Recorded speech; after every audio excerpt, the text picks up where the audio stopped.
Assalamualaikum warahmatullahi wabarakatuh. Di sini saya Hanifah dengan NIM 201720470. Di sini saya akan menjelaskan tentang sumber-sumber pendapatan negara pada masa Rasulullah SAW. Pendapatan yang pertama yaitu ada zakat.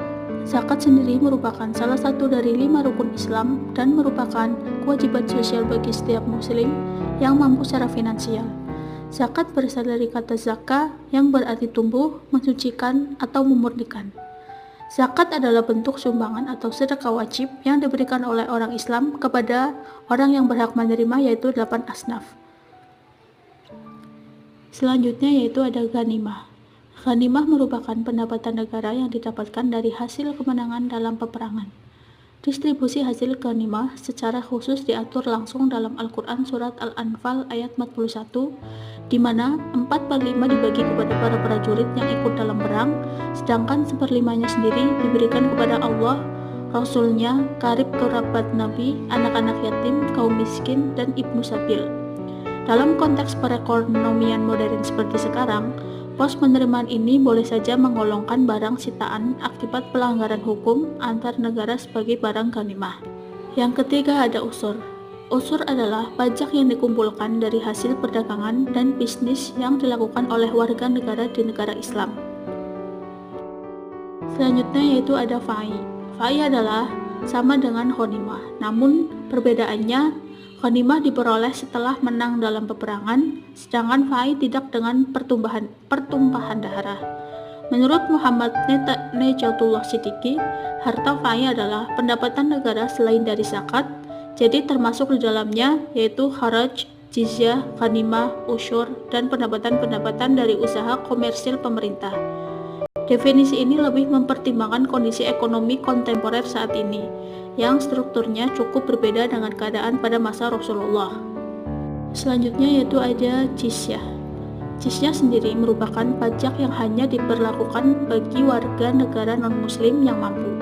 Bagi yang tidak mampu seperti mereka yang sudah uzur, cacat, dan mereka yang memiliki kendala dalam ekonomi akan terbebas dari kewajiban ini. Ketika non-muslim hidup dengan tenang dan mendapat jaminan perlindungan dari pemerintah Islam, maka dengan jizyah tersebut bisa menjadi imbalannya. Perlindungan yang dimaksud baik dalam maupun gangguan dari pihak luar. Selanjutnya yaitu ada kharaj. Kharaj atau pajak tanah dipungut dari non-muslim ketika Khaybar ditaklukkan. Tanahnya diambil alih oleh orang muslim dan pemilik lamanya harus menawarkan untuk mengolah tanah tersebut sebagai pengganti sewa tanah dan bersedia memberikan sebagian hasil produksi kepada negara. Kharaj dibayar oleh orang-orang non-muslim seperti halnya dengan kaum muslimin membayar usyur dari hasil pertanian. Selanjutnya yaitu ada wakaf. Wakaf merupakan suatu perbuatan memberikan harta kekayaan atau aset yang dimiliki secara permanen untuk tujuan sosial atau keagamaan. Kata wakaf sendiri berasal dari bahasa Arab, yaitu wakaf, yang berarti menahan atau menyisihkan. Harta atau aset yang disisihkan untuk wakaf dapat berupa tanah, bangunan, peralatan, uang, dan lain-lain.